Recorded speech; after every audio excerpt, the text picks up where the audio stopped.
Hello and welcome to Responsible, a podcast series in which senior leaders from all walks of life tell us about the experiences that made them and the wisdom they'd like to pass on. In this series, we're sharing live fireside chats and conversations with senior leaders from all walks of life, whose work sheds light on leadership, judgment, and decision-making in complex environments. I'm Kate Coombs, Managing Director of the Centre. In this conversation, Zafar Masud, President and CEO of the Bank of Punjab and author of the book Seat 1C, joins Professor Celia Moore to reflect on surviving the PIA air crash of May 2020 and the profound leadership lessons that followed. Throughout, Zafar reflects on what you learn about yourself in those final seconds, why he sees regret, humility and sincerity as the foundations of good leadership, and makes a compelling case for why reading widely might be the most underrated habit a leader can develop. Here's the conversation. So let's begin by allowing you to describe how you see your career currently. Thank you very much, Professor.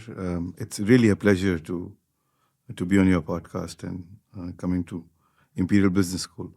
Professor, I have had a very interesting 360 degree, as they call it, career in my life. I've been an entrepreneur, worked for the private sector. I had my own company. I sold it off. I had worked for the government department. It's very different to be part of a public sector company and working for the government as one of the departments.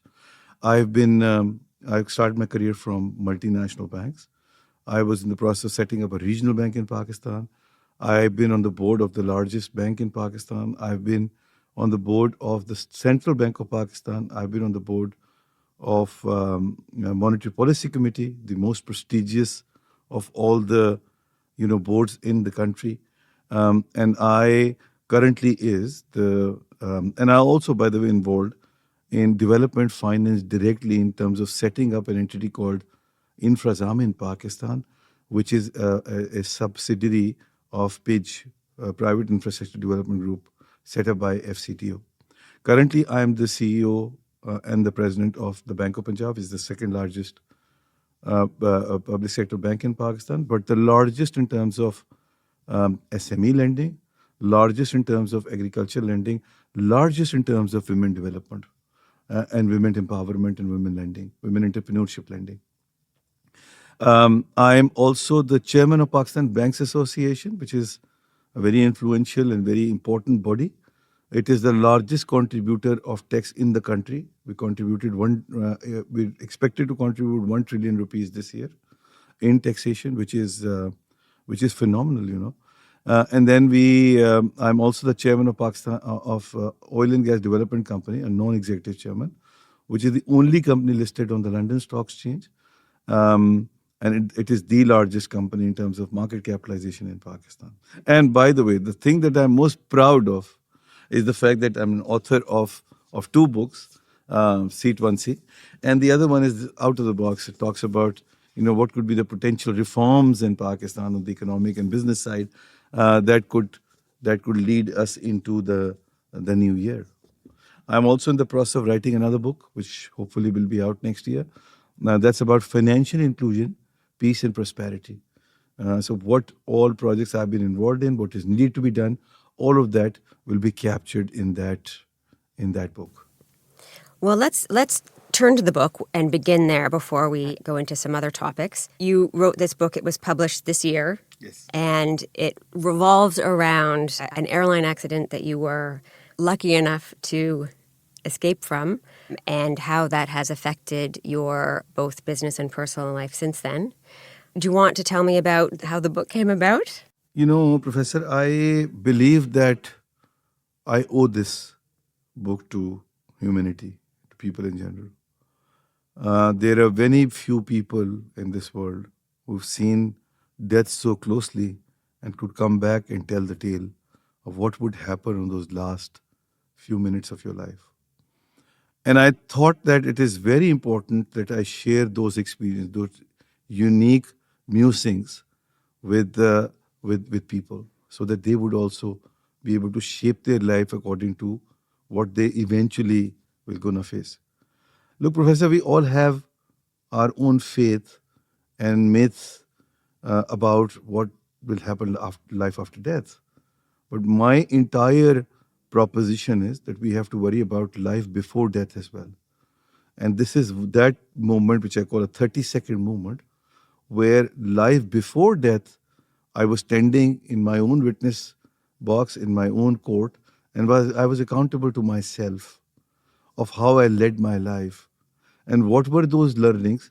I thought it's important to put them on a piece of paper and then share it with the rest of the world. So would you just like to go through the events of May 22nd, 2020? So it was a normal day. I left home for the airport. I'm, by the way, a very poor traveler. I never get to the airport in time, ever. But that day I arrived at the airport much ahead of when I was scheduled to arrive. But that helped me in changing my seat. My seat was 1A, which was window side. I requested them to change it to 1C. And some people believe, and perhaps that's true also. In fact, I was looking at this book called Survivor's Club, and they agitate and argue that the first 5 seats from exit and entry door are considered to be the safest for anybody's survival.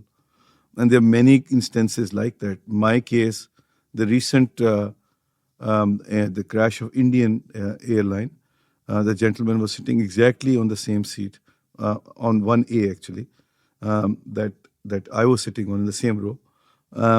The other gentleman who survived with me was also next to the emergency gate.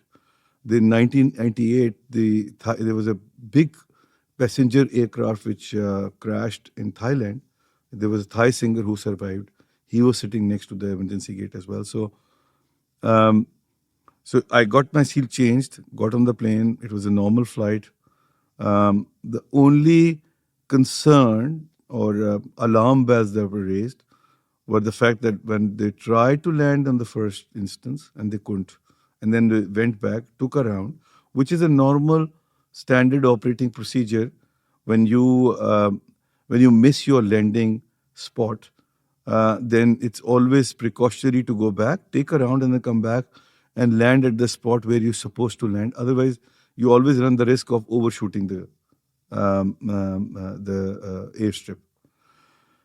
So when it went back up, a slight concern was raised, but I was still very optimistic it'll be all right. But then I was wrong because the engines failed right before the landing, and the plane crashed on the habitat. There was population there, there were houses there, and the plane fell on them. Before the crash, I fainted. I got the consciousness when I was being escaped. But I was quite attentive, to tell you the truth. I was very very aware about my surroundings and what I went through. Well, I was interested that you talk about those 30 seconds, and one of the things that you thought about in those 30 seconds was wishing that you'd had more life insurance for your mother. That's correct. That's a very... For me. Yeah. And she was the beneficiary. Yeah. That is correct. Absolutely. Now, this is obviously something which was not important at all. You have to go sooner or later, one way or the other. Anybody who has to lead the life, when they are leaving this world, when they are standing in their own court and witness box, they should not have any regrets that they didn't do something which they could have done, or they could have done something differently the way they did it. Now, on those 30 seconds, 2 important things. One we've already talked about is no regret syndrome. You as a human, when you are judging yourself in those 30 seconds, you'll judge yourself with your own principles and how big or small you have been as a person in terms of getting stuck with minor issues in life, and ignoring the material things. You will judge yourself and fail yourself on those minor issues and not the material things you probably ignore, which probably life after death he will or she will let go of. Well, I mean, it's interesting that you talk about responsibility, right, and accountability to oneself. This podcast is called Responsible. I direct the Center for Responsible Leadership. And so I think a lot about what responsibility means. And actually, one of the ways in which I frame it for students in a way that can be independent of what anyone's faith is in this world, right, we are responsible for our own actions. Religion and faith in life after death or higher being can be very useful in eliciting more moral behavior in many ways, but can also be a way that we can absolve ourselves of responsibility. Absolutely. Because we can say, well, that can be handled later. I can, if you're Catholic, confess. Right? There's all sorts of ways that we can put that off. Yes. So I did a lot of reading about existentialism. Yes. And talk about from in a secular school. Yes. Right, which is not faith-based. If you were going to be agnostic or atheistic, Yes. right, responsibility takes on a very this life dimension. Yeah. Right? So how do you see what people's responsibilities are, and how do you exercise that in your own leadership? Yeah, so let me just step back and reinforce my earlier thesis, and that fits in really well with the DNA of Imperial College, because all I'm saying is, irrespective of what your faith is, you worry about those 30 seconds in your life when, in your own faith, whatever it may be, you are accountable to yourself. In those 30 seconds, you can't do anything to undo the things that you wanted to do. So whatever you need to do it now when the going is good. Now, to answer your question, the important thing is that you need to understand what your priorities in life are. And as far as I am concerned, I am very clear. It's all about people. People and your relationship with people, your influence on people, their influence on you, your learning from them, their learning from you. All your actions should lead in that direction where you should feel that responsibility that any action that you will take will not be a binary action in itself, but much larger impact on the society, sometimes knowingly, sometimes unknowingly. But you need to have this at the back of your mind, that in those 30 seconds you should not have any regrets. Therefore, all your actions should always run in that direction where you will not have those regrets when you are leaving this world. So you brought up the research on near-death experiences, and I read some of it to prepare for the interview today. And there is a very sort of consistent theme in what the research finds about how people are psychologically changed after near-death experiences. And you've mentioned some of them. So people, ironically, have a reduced fear of death after that. They have less anxiety. They have a clearer identity. They shift away from material gain. They shift towards a concern for others. On average. So there is a movement towards, more transcendent of themselves values when people go through those experiences. We cannot put everybody in the world through near-death experiences, thank goodness. Yes. So, and I hope and wish nobody faces that ever. How do you think about encouraging that reorientation, given we can't just, put everyone through a baptism by fire that way? Yeah. No, even that doesn't help. So in my case, for example, Professor, the household that I was brought up in, my parents gave me some learnings which were highly ethical in nature. My father made it very clear that whatever the cost may be, you always have to do the right thing. I will pardon you on anything and everything, any mistake that you would make. But if you lie with me, then that is not pardonable, for example. My mother's empathy towards other people at times become a bit of a nuisance for us as well, because people just take her for a ride. But in hindsight, if you look at it, empathy is everything. If you can understand other people's problems and their situations, you can actually work with them. You can navigate through them and help them improving themselves and then community and the society. But, I mean, you just raised exactly one of the reasons why it is so hard to do, right? So you said it can be sometimes a nuisance, Yes. right, to have a lot of empathy. Yeah. And there's research to show that that's true. I had always wanted to write a paper called The Bummer of Virtue. Yes. Because acting in a purely self-interested way is efficient and can feel pretty good if we're good at deceiving ourselves. And, that shift to doing things sometimes that are more for other people than ourselves can be a hard one for our evolutionary limbic system, Yes. urges. Yes. So that's the reason why I thought it's important that I put my thoughts in a form of a book. So people can read that through and may be able to pick something which will help in improving their lives, the way they conduct themselves, the way they would like to reshape their life. Because I have tried to share with them something which everybody will face, but there will be very few people who will come back and tell the tale of what happened. Some people, there may be many people who have seen that very closely and come back, but some people do not have the appetite to write a book or do a podcast or an interview or a book talk for that matter. I think I owe this because I have brought up in a family where I'm very comfortable with the whole idea of media and talking and writing and listening. And I think that is very important. And hence this book. I would urge people to look at this book, pick up something, whatever they find interesting. There are many books like this, by the way. This is not just my book. And that's why I'm a big fan of, by the way, non-fiction, especially reading about people, the biographies and autobiographies, because you end up picking up something from there which help you in reshaping your own thoughts and ideas and how you would like to live your life.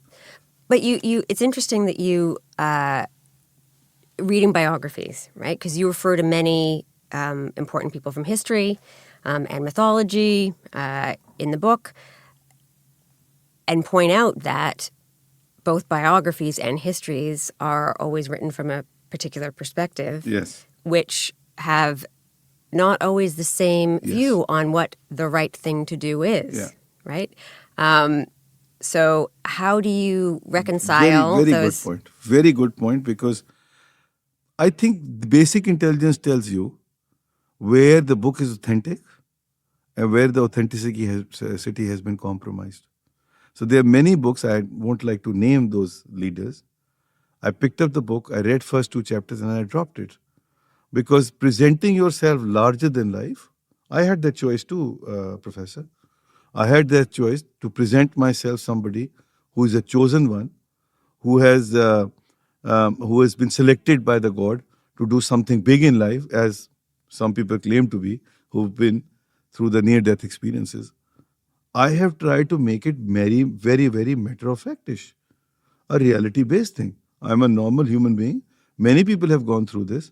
They don't have the capacity to write a book or do the book talk or the podcast. I can do it. Therefore, I need to come out and share those learnings with them. Do not present yourself as somebody who is larger than life and who is and this is a big mistake also for the leaders. They do not have to present themselves as someone who is the only one who could do it.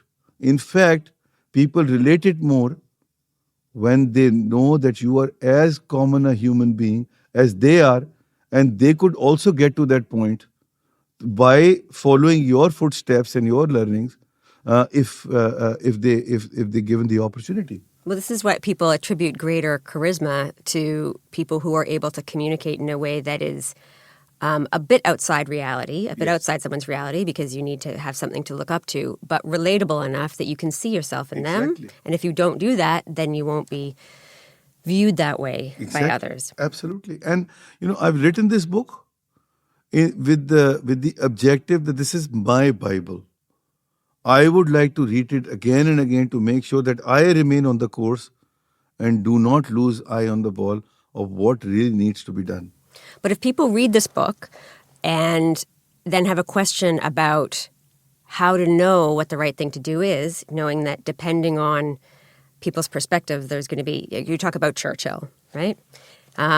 We're in London right now, England really, Churchill is venerated with, I think that we are sometimes developing a slightly more sophisticated understanding of history, but that is certainly not the global perspective, right? How do you recommend people not fall into beliefs that because they are doing the right thing really for their in-group at that time, how can you increase their understanding of how those actions taken as a leader in whatever context can benefit a wide group of people, but you want to make sure that it also isn't disadvantaging people outside that sphere. Yeah. How do you balance that? Yeah. So, look, if you look at the 10 learnings that I've listed down, I've tried to make them very relatable. For example, my favorite one is rituals, for example. I'm not opposing the idea of rituals. What I'm saying is contextualizing rituals. Because if you are too rigid about the rituals, then that could have consequences negative on you and the people around you as well. Now, these are the small little things, and I've tried to prove that through the book. In my personal case, for example, how rigidity of rituals had resulted into 100 people perishing away. Same goes for the example that you quoted about Churchill, that's in the sincerity chapter, where the decision about the sincerity, at times, the larger sincerity piece may not be pursued properly, but in your own eyes and in your own sphere, you need to make sure that that sincerity piece is properly pursued and it's inclusive as well. Bold decisions is another aspect that you need to take in life to make a difference. Push the boundaries. Otherwise, you will be another person in this world. Helping people out, changing yourself. Arrogance, hubris is a killer in my opinion. It's a total disaster. I've tried to advocate and put a case across on if the arrogance was not creeped into this whole episode, probably we would have been sitting in a very different world today as far as this accident is concerned.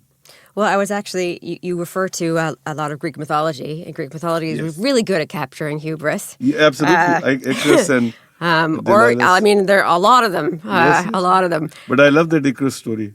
A friend of mine in university wrote a poem that I had always remembered.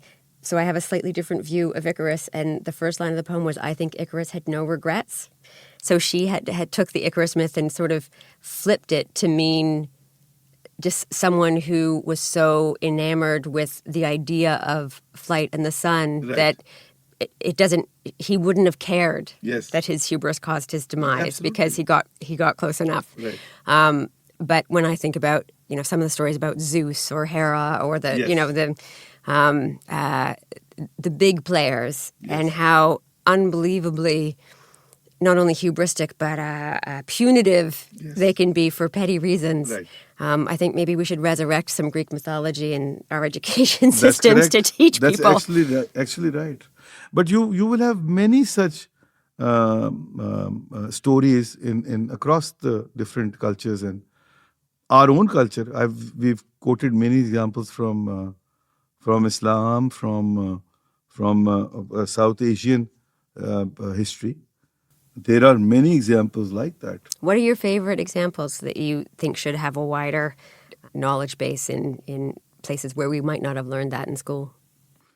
Well, you see, the important thing is, and this is what I always believed in, that it's not just one or two or three languages or culture or society. It could be a combination of one or two or three.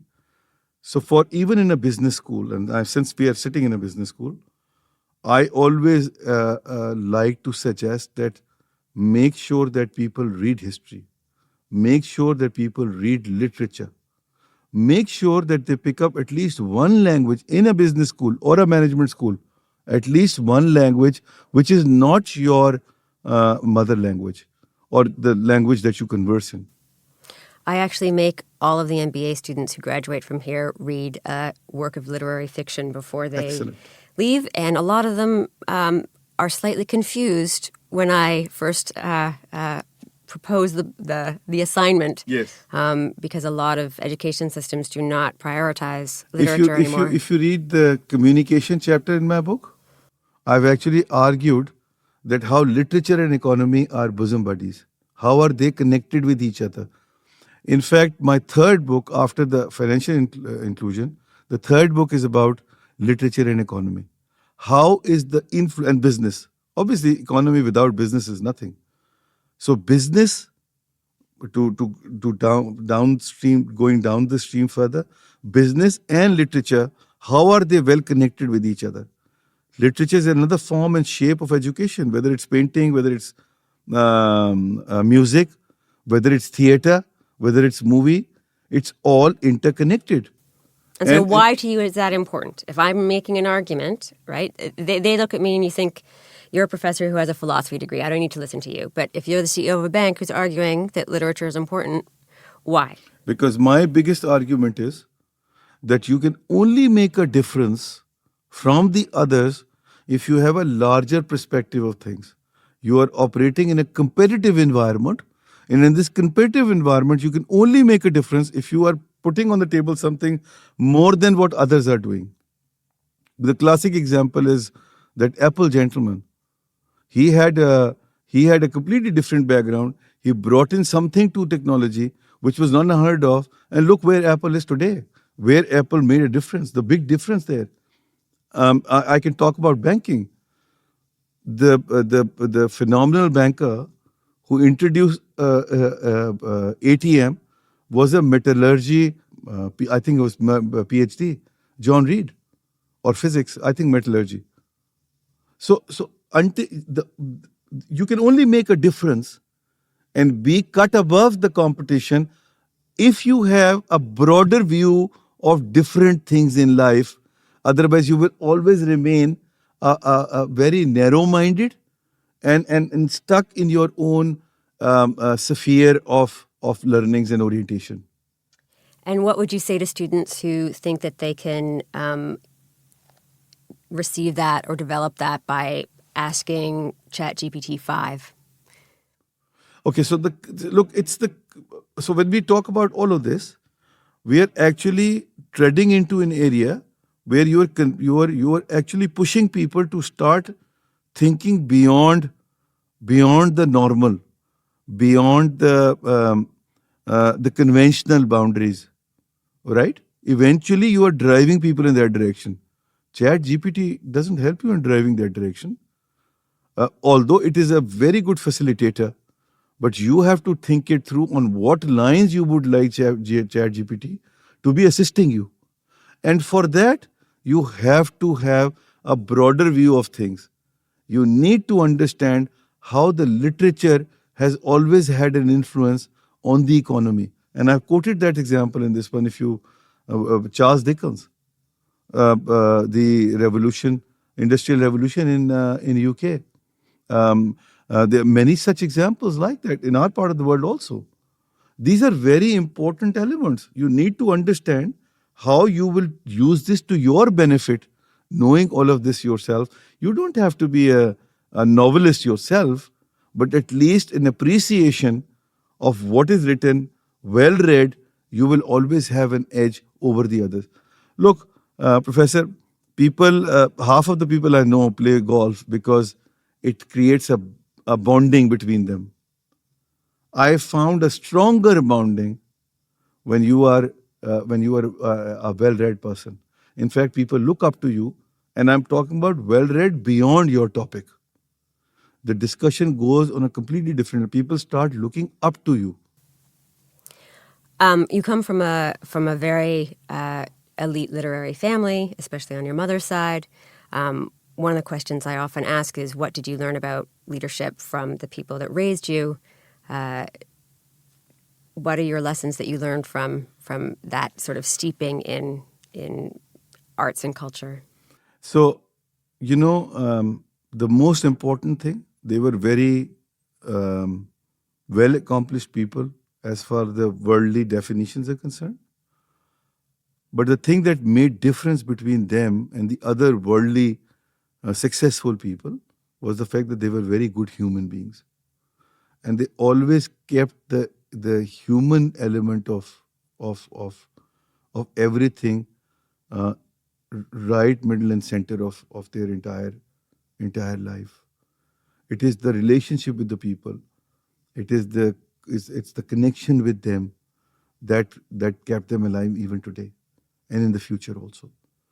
Uh, and this is what makes the difference. I experienced that myself too when I went through the whole crash episode and went to the hospital from there. There were so many people who were waiting for me. They didn't know whether I was alive. I didn't know whether they were whether I was alive. And the way they reacted towards me was a life changing experience for me, because this is the way I would like to leave this world. People thinking good about myself, and this is what I learned from my family. Their interaction with people, respecting people. Look, this happens by default as well. You tend to digress and you tend to forget that if you are a very successful man and you are somebody who knows more than the others, you do not dismiss other people's opinion like that only. Listen to them. You always learn one thing or the other from the strangest people that come your way. You also said something interesting about your father, that one of the things that your parents created for you in your household growing up was the ability to, the safety that you could make mistakes and all would be forgiven. But then you also said that he told you that if you lied, then it would be unforgiven. Absolutely. So there's a little inconsistency there. It's easy for people to talk about their successes, and you've said that you had no regrets. But you must have made a mistake that you learned from, that maybe your parents might not have been so happy about. Yes. Are you willing to tell any of those stories? Yeah, absolutely. But you see, the thing is, Professor, in my personal case, because I went through an ecosystem failure of a gigantic nature, that all my mistakes in front of that experience becomes immaterial.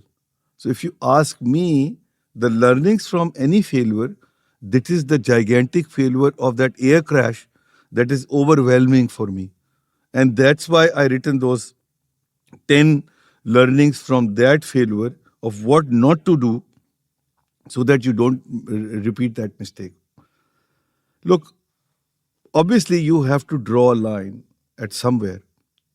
My father drew a line that I am not supposed to lie or anything.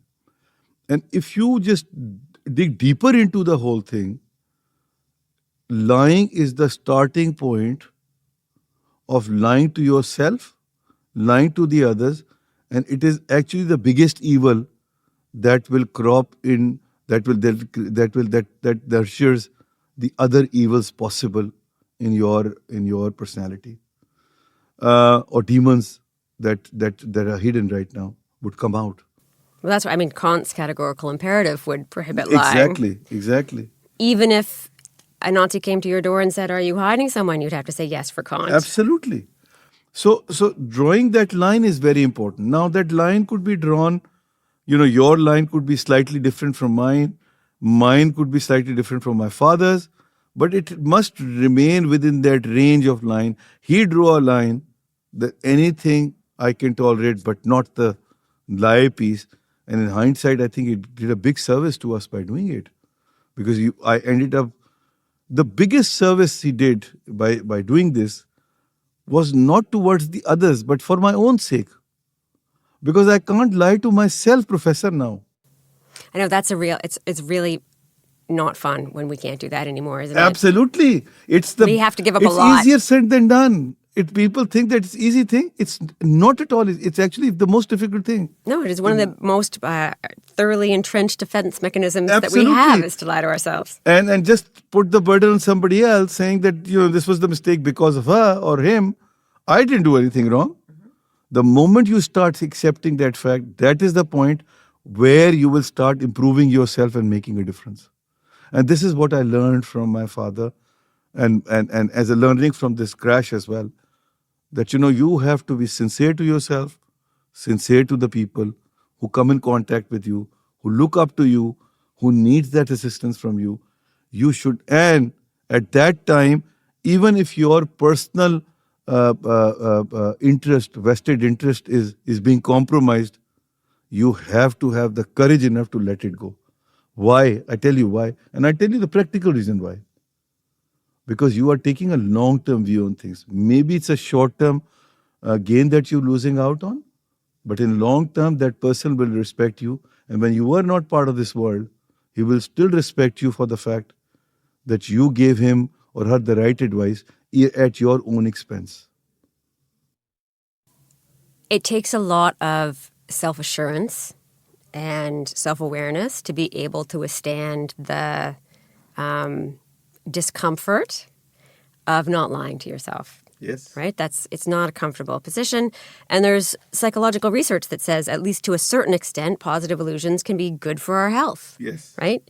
Having a little bit of exaggerated sense of self allow us to be more resilient and sometimes manage cancer treatments better. And there is some evidence that some self-deception can have some positive effects. But developing the body sense of self that is required to tolerate the discomfort, right? How do you suggest people do that if they like to avoid discomfort? Look, you can't be a leader. You can't make a difference if you're not ready to face discomfort. Discomfort starts from day one when you are born. Discomfort ends when you are leaving this world. Discomfort is one element that you will be confronted with consistently in your life, irrespective of how accomplished you are, irrespective of how satisfied you are. You'll still be uncomfortable on one thing or the other. That really something that you should not avoid. Take it head on and address it. In my case, for example, traveling back, the bold decision that I have discussed in my book, traveling back on the same airline, on the same seat, on the same route was not easy. Can you imagine how discomforting would that be? Not just for myself, but my family too. But it was important for my own sanity, for my own well-being, that I take that discomfort head on and address it. Shying away from the discomfort piece never helps.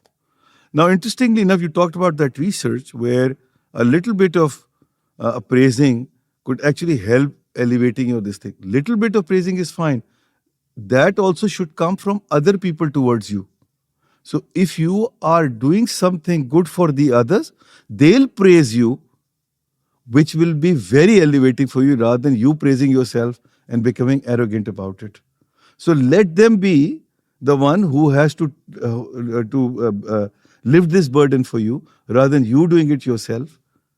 But then you also need to be smart enough to figure out that now it's going out of hands. And I must be. That only happens when you are self-assured, when you're self-aware about yourself, because you would know that this man is now exaggerating. I'm not that great a guy. And I face that, Celia, every day. I mean, we all do. It's just our response to that fact. In my case, there is a general belief that I am the chosen one who's picked up by God to do something great in life. I keep on denying that fact. Even that claim that other people make, right, is, the way that I see it, another way of absolving themselves of responsibility. Because if they just weren't picked by God, I guess I don't have to do anything. And that's the reason why I keep on dismissing that idea and thought. For two things. One, I don't think I'm important enough for the God to select me and not to X, Y, and Z. Secondly, I don't want to carry this burden on my head that, I'm actually the chosen one and I have to do something bigger. No. Whatever has been incumbent upon me, whatever has been given me the opportunity to contribute, I just have to focus on that and deliver on that rather than, just blowing myself into something or somebody which I am not. And that is the message I give to others too, that look, just be yourself, whatever opportunity you have, do that to the best of your ability. It's the legacy is always about more to do with the quality than the quantity. So please focus on the quality, not the quantity. Could you tell me a little bit about decisions that you found particularly hard? Because there's a couple ways that decisions get hard. One is when we have a conflict between our immediate self-interest and some sort of larger interest, right? So the future or, other people or, right? There can be those tensions. But there can also be tensions truly not knowing what the right thing to do is. So how have you managed those latter tensions? Yeah. So the first one is, as you said, is easier piece. The most important thing, and this is what I always argue and practice as well, is the fact that you need to get your moral compass and ethical compass right. Now, my moral compass and ethical compass will be very different from yours or from somebody else's. Whatever my moral compass and ethical compass is, I need to make sure that I am very aware of it, very clear on this, and then draw a line that I ain't going to cross that line. If I am in that situation, then for me to decide between the conflict of decisions will become very easy. Because if you're looking at things in that through that lens of your own ethical and moral compass, you will take the decision and you would exactly know which thing to prefer over what in a conflict situation. So you've never had a tension, like there's all there's sorts tension always in life, in every step of the way. But you need to be very clear what your priorities are. Step back, reevaluate your situation, and then make the call that you ain't gonna, breach your line. And this is what your line is. In relative terms, this seems to be a better decision. Go for that decision. And look, about the decision, it's only in hindsight you figure out whether the decision was right or wrong. At that time, only it's only your, and I'm talking about the ethical piece of it. It's only your moral compass at that time which help you in deciding what is the right decision. It may not be the right decision in the larger scheme of things, but at that time, you think that's the right decision. In hindsight, you perhaps regret it. Because we are all human beings. We can make mistakes. Have you ever received a particularly bad piece of advice? Yes. What are the worst pieces of advice that you've received? Interestingly enough, the worst piece of advice was, the results are more important.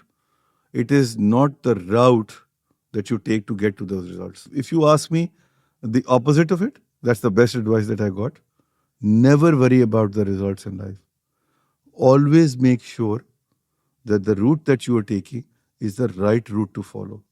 No shortcuts in life. So if I asked you about what advice you'd most like to give, I know that there was a passage you wanted to read. Would that fit the advice that you want to give? That is about yes, of course.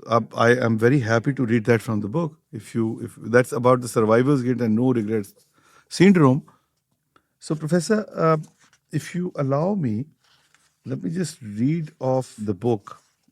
Perhaps the guilt I felt as a survivor could have been channeled into something more productive much earlier. I could have used it as fuel to offer support and compassion to other victims' families. In fact, this guilt has been my primary motivation for creating a more equitable world. So perhaps it is time to subvert the negative association we have with survivor's guilt. It's a terminology in science, and so sociology, you would be aware of it. If all of us individually see the privileges, wealth, or positions we have as proof of our survival in an uneven, unjust world, then we should all have some degree of guilt that propels us to make changes. No regrets, which was the case when I was ready to go at the time of crash, and and was all set to face my God is another sentiment that has made life difficult for me. Every human is a mere mortal.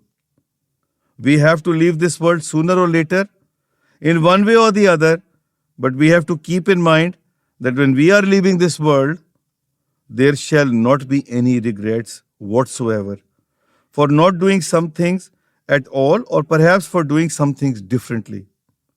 With that perspective, all your actions towards humanity and society change for the better. No regrets shall be the hallmark in making decisions in our lives to be a better human being, a better person. It is my hope that this book communicates the urgency with which we need to create an equitable world, and is a damning indictment for the pitfalls of rigidity, narrow-mindedness, and failure to understand the needs of others. I believe understanding this urgency is the only way for us to leave behind something worthwhile. Thank you for that. I usually close interviews by asking 5 questions that are sort of rapid fire, and just give people a sense of who you are in a different kind of a way as a leader. The first question, I think, is one that you would enjoy given your perspective, which is, what is your favorite work of fiction and why? So I'm not a big fiction reader, but I still am a big fan of Agatha Christie. I'm a big fan of James Bond. I'm a big fan of Godfather. These are all my fictional characters that I admire. I admire both, by the way, the Poirot as well as Miss Marple. Do you have a secret skill that people wouldn't know about? Yeah, so my ability to... So look, every situation gives you an opportunity to figure out something and a skill that perhaps was hidden somewhere and you were not aware of it. And I guess in a pressure environment with some kind of pressure is on you, you tend to figure out different skills in life. What I've figured out, an hidden skill in myself, is the ability to handle things and connect people together, bringing them together, finding a win-win solution for everybody, proposing something which everybody will have something to take away from. That's a very valuable skill. Now, I ask about if you have a personal motto that you live by, and I have a sense that I might know, but I can ask and make sure that I'm right. Well, actually, I don't think it's fair to say that, there is one ideal or 2 or 3. And you would have figured out by now from my discussion as well, there are many people, and you learn from everybody. You learn from everyone every time you interact with somebody. It's only your mindset and your open-mindedness that has to be there. For you to box in one personality and say that this is my ideal, I think this will be very unfair on that person and on you too. Because you should be open-minded to learn from everybody. Everyone has something good to offer. What is your favorite way to unwind? Yeah, so, I love reading. So my, obviously, unwinding is reading. But then I'm very fond of music. 2 of my favorite bands happen to be Irish bands, U2 and The Coors. And in fact, the book name initially I proposed was against the Coors song and album called Borrowed Heaven.